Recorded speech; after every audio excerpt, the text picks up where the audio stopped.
Il processo di screening mammografico si presta particolarmente in modo verticale e specialistico ad essere adattato a un workflow, appunto al workflow documentale del profilo XDV. La presentazione che sto per esporre sicuramente parte dalle esigenze, dai presupposti e da qual è la situazione e il contesto della Regione del Veneto. Un contesto che vede appunto lo screening mammografico in un ambito non più solo aziendale, ma vuole vederne anche un ambito interaziendale. Naturalmente quando si parla di progetti, di idee nuove, quasi sempre nascono da delle carenze, no? Carenze che ovviamente, come sappiamo tutti oggi, sono di tipo economico, ma che in particolare nello screening mammografico sono carenze di risorse umane in questo caso. Perché gli specialisti, e poi lo dirà il collega radiologo, gli specialisti in mammografia, in lettura della mammografia, sono pochi, anche perché la loro, diciamo, caratteristica principale è che l'affidabilità è data solo se dalla lettura di un numero molto elevato di mammografie all'anno. E quindi l'ambito è questo. Naturalmente ci sono i presupposti per un'idea ambiziosa che la Regione del Veneto potrebbe voler concretizzare. In particolare la Regione vanta di un unico software applicativo regionale che gestisce lo screening mammografico, oltre agli altri screening. Sappiamo è web-based, si integra da poco con l'anagrafe unica regionale in modalità standard e quindi può recuperare l'MPI regionale e quindi l'identificativo univoco dell'assistito. È integrata attualmente con i CUP, i RIS, i middleware delle varie aziende, gestionali delle aziende, sia per esportare la worklist, sia per importare le risposte degli esiti delle mammografie. Questa è un po' la panoramica delle attuali installazioni, quindi della diffusione di questo software a tutti gli operatori del Veneto, e in rosso le integrazioni con i sistemi di radiologia aziendale. Tra gli altri presupposti ci sono quello dei sistemi informativi che, come sapete, sono distribuiti, sono diversi, fornitori diversi abbiamo presenti nel territorio con i RIS e i PACS presso le varie aziende. E quindi l'idea e la soluzione che si prospetta è necessariamente federata e dovrà tener conto, utilizzando al meglio le piattaforme esistenti.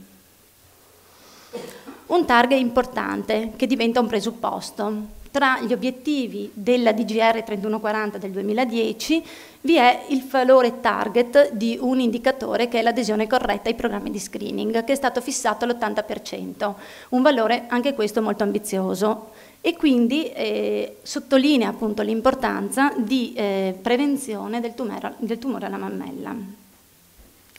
Allora, che cosa dovremo fare? Anzitutto, per arrivare all'adesione dovremo distribuire il più possibile i mammografi, dovremo raggiungere le donne e dovremo fare in modo che che le donne abbiano, diciamo, la possibilità di accedervi e in maniera anche, diciamo, conforme alle proprie esigenze. Poi dovremo ottimizzare le risorse e quindi dovremo creare, e alcune aziende già ci stanno pensando, di creare una collaborazione, di mettere insieme un pool di radiologi che possano quindi collaborare e quindi stiamo già parlando di un livello interaziendale. Poi è indispensabile, e poi lo ripeterà il collega appunto radiologo, che le immagini e le mammografie precedenti possano essere disponibili in qualsiasi punto esse siano state erogate del territorio e quindi non necessariamente all'interno della stessa azienda. E infine ci sono delle caratterizzazioni, perché se questo è un profilo radiologico, la mammografia e lo screening mammografico ha una caratterizzazione che è quella di obbligare la lettura in doppio cieco. ossia, per chi non lo conosce, ci sono d'obbligo, e questo il board scientifico l'ha ormai definito, la lettura, il primo lettore che dovrà dare un responso al referto della mammografia, un secondo lettore che senza sapere che cosa ha fatto il primo deve dare la sua opinione, e se i pareri sono discordi dovrà entrare l'arbitraggio. Quindi è il terzo lettore che con il suo responso definirà quale sarà, diciamo, il referto e la risposta per quella mammografia. È chiaro che sia le immagini e sia i referti sono d'obbligo un patrimonio informativo dell'azienda e quindi devono rimanere ed essere garantita questa che staranno nell'azienda. Allora che cosa si delinea? Si delinea un modello, un'infrastruttura che permetta di gestire quella che definiamo la rete mammografica. Sarà necessario che sia standard al fascicolo sanitario elettronico, così come dalle linee guida. Sarà necessaria una regia per la distribuzione sia degli inviti e sia delle immagini, ma che debba essere necessariamente una distribuzione flessibile, che sia razionale e che possa essere anche puntuale, perché potrebbe anche essere un momento di gestione puntuale di un'emergenza, di una mancanza che in quel momento c'è e poi può essere sostituita.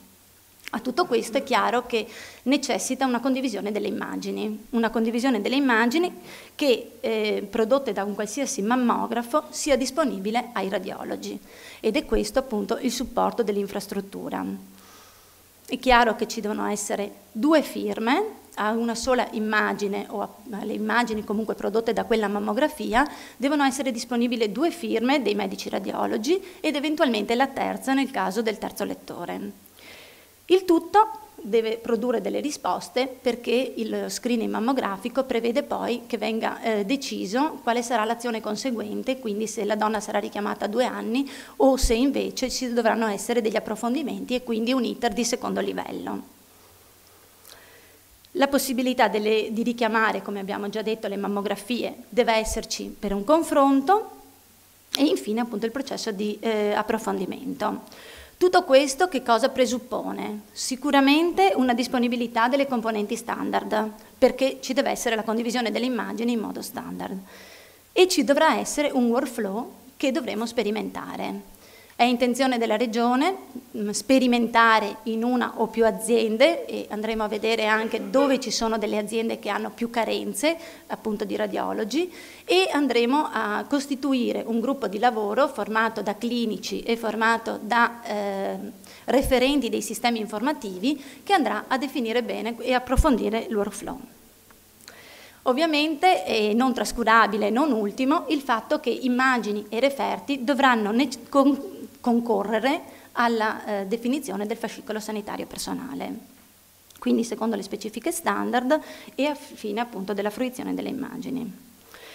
Questo per i non addetti ai lavori è il workflow di screening mammografico che poi anche il clinico mi darà diciamo conforto e comunque mi pare che sia ben definito. Che vede le donne appunto invitate da, su questo comunque non c'è una grande diciamo dibattito, mi sembra che le cose siano abbastanza ben definite, almeno su questi clinici sono chiarissimi. E quindi che vede appunto le donne invitate dai 50 ai 69 anni, poi le vede, viene l'accettazione, il momento dell'accettazione, l'erogazione della prestazione e nel momento in cui il tecnico radiologo effettua la mammografia raccoglierà e valuterà l'anamnesi. Successivamente verrà distribuita al primo lettore, al secondo lettore, poi eventualmente al terzo per l'arbitrato e infine ci sarà la decisione.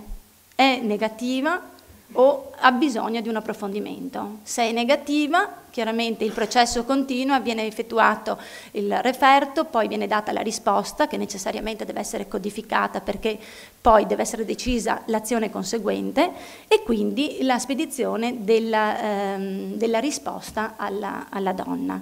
Se invece necessita di un approfondimento si passa al secondo livello e in questo caso poi sarà deciso se viene fatta l'istologia, la biopsia e quale sarà poi l'eventuale approfondimento e consulenza chirurgica. Naturalmente questo si presta molto bene, come è già stato detto, ad essere inserito in un workflow documentale con profilo XDV. Ecco, questa è l'ipotesi della rete mammografica che, anche se lo schema è abbastanza, diciamo, tecnico, dimostra come possa esserci un qualcosa di interaziendale, che è appunto il software di screening che gestisce tutto l'iter, come ci sarà riferimento al registry per la notifica e come ci sarà un workflow che andrà a suddividere e a distribuire, diciamo, le immagini. Ovviamente con i RIS e i PACS delle due aziende che rimarranno, che dovranno essere chiaramente resi disponibili sia ai radiologi di un'azienda che all'altra, quindi le transazioni ci dovranno essere, e come poi il tutto sarà applicato al repository e notificato al registry. Ora questo chiaramente sarà motivo di approfondimento e di studio ulteriore, di definizione in dettaglio.